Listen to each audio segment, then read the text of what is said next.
Sunak has only a matter of months to try and turn the Tories' fortunes around ahead of our widely anticipated general election this year. Well, the Prime Minister and the Labour leader, Sir Keir Starmer, are both this week setting out on tours of the UK in a bid to position themselves as the candidate who can win over voters. The Sun columnist Rod Liddle joins us from Teesside. Rod, good morning. Happy New Year, old boy. Happy New Year. Happy New Year to both of you, and also to your weather responder. What's a weather responder? I know. What is a weather responder? What is it? Am I a weather responder if I look outside, see that it's raining and decide to stay in bed? And then they'd call the storm Storm Rod. I wonder what Storm Rod would look like. I think it would be quite turbulent. Ooh. Yeah, definitely would. Should we talk about Rishi Sunak's very turbulent year? Rishi Sunak is trying to tell us positive news about how he's dealing with illegal migration. How much of it do you buy? Not much of it at the moment. I don't have enough evidence.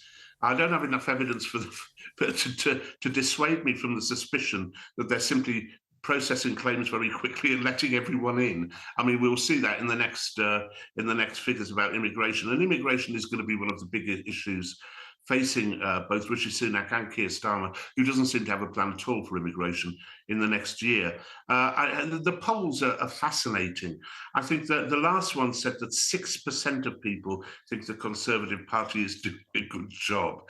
But more crucially than that, in a way, only 15% of people said they were certainly going to vote Labour at the next election. So there is this vast tranche of people in the country who pretty much feel disenfranchised. And I keep banging on about this to people to the degree that I get very, very boring.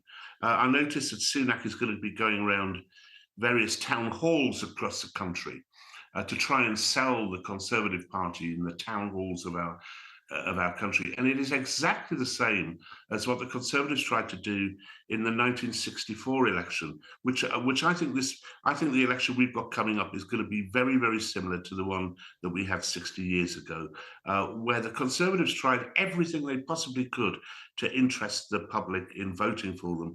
But frankly, they were just weary of 13 years of Conservative rule and despised the Conservative Party, thought they were complacent, incompetent, arrogant, and turned to the Labour Party by default at the forthcoming general. I think it's a really salient point, Rod, and I'm delighted you make it, because I think there is an absolute huge amount of people who are disenfranchised. I would think the biggest fear that all politicians would have in the next election is that people don't turn out.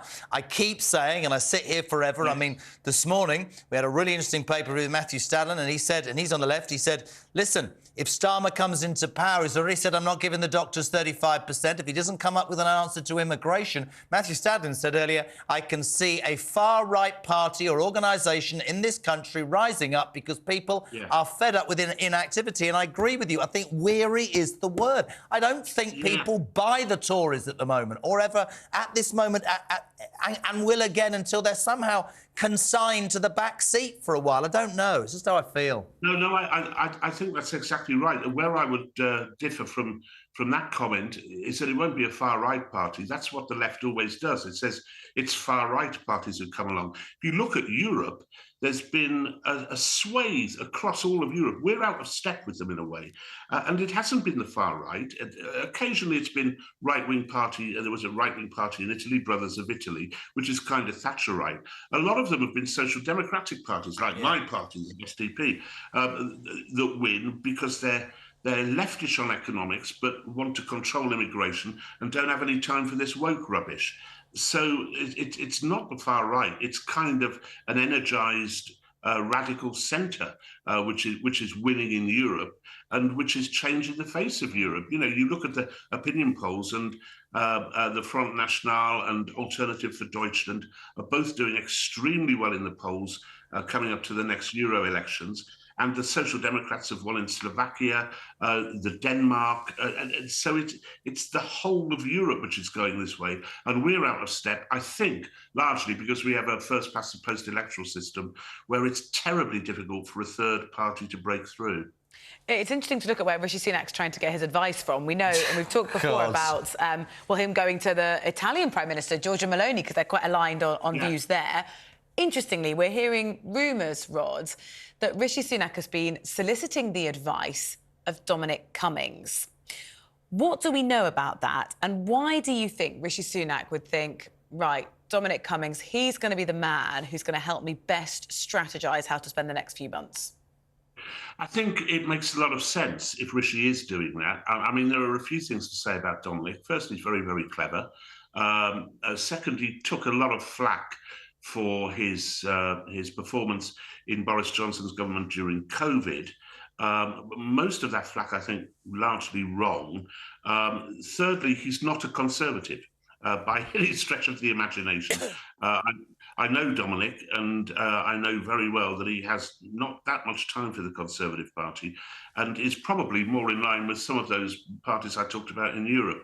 So it makes an awful lot of sense. The difficulty with Dominic is that I think even he would concede he can be a little difficult to work with. I think is one of the things we ought to say about him, that there does tend to be a sort of aura of trouble when things go wrong, and Dominic said, which is what we saw during 2021, of course, when everyone liked to blame him. He can be abrasive, but nonetheless, he speaks a lot of sense and he's got a lot of good ideas. Rod, the other thing I wanted to ask you, tomorrow we start 6 days, the longest junior doctor strike.